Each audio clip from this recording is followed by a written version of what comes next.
Hi everybody, this is the fourth video of our role-based prompting series, and today I will show you how to use role-based prompting as a student. If you have not watched the first video, I highly recommend you watch that first. That will be linked in my description. The first prompt structure we'll be talking about today is step-by-step prompting. So, the first step of step-by-step prompting is the basic prompt. So, help me learn English. I'll copy paste that into ChatGPT. So, the first step is just a basic low quality prompt. Help me learn English. So, we send that through, and the problem with this is that it's too vague and it has no level or goals. So it even says like, what is your current level? It has nothing to base off of. That's why it's not doing anything. To add to this, you add a student role plus context. So I am a beginner student learning English. Help me understand basic English. So let's copy this and then paste it into here. So we send that through and it says like beginner, like it's just giving basic beginner stuff. And the improvement is now the AI knows like who the learner is and what output to actually give you.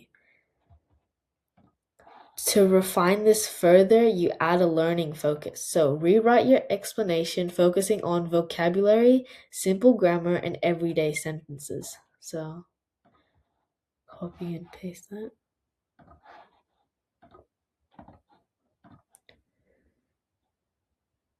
So we send that through. And the improvement is that it keeps learning appropriate and practical stuff, but now it's exactly what you want. The second type we'll be talking about today is persona and plus format combination. The prompt structure of this is student role plus learning goal plus output format. So let's copy this.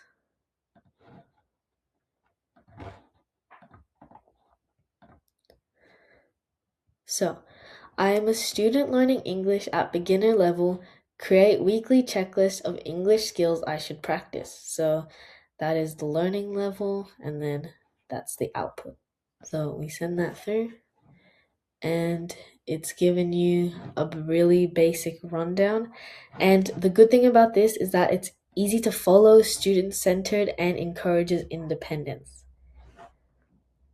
So, number 3 is multi-shot prompting. So this is the prompt for multi-shot prompting. Let's just copy and paste this.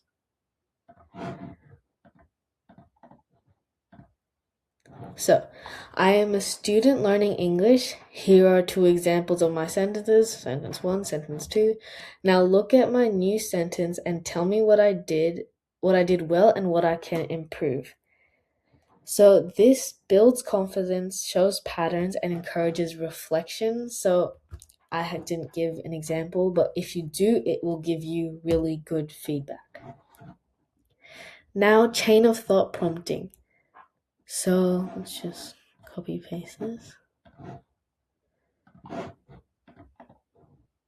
So, I am a student learning English. Explain step by step I should think when performing to correct English sentence. So send that there. The purpose of this is learn how to think, not just what's correct. And this works because it supports deeper understanding and helps transfer skills to new situations.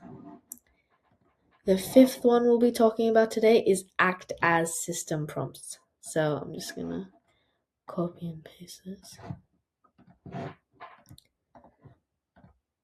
So, I'm a student learning English. Please respond in a friendly, beginner level way and explain mistakes clearly.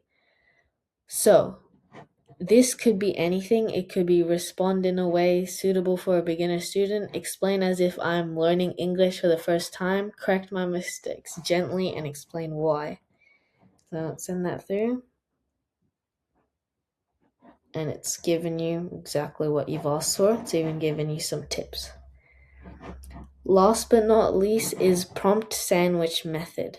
So the structure of this is context plus task plus constraints. So let's copy and paste this. So your task is help me understand basic sentence structures and practice with examples. Your constraints is use simple words and short sentences, no advanced grammar. And your context is I am a student learning English and I find grammar confusing.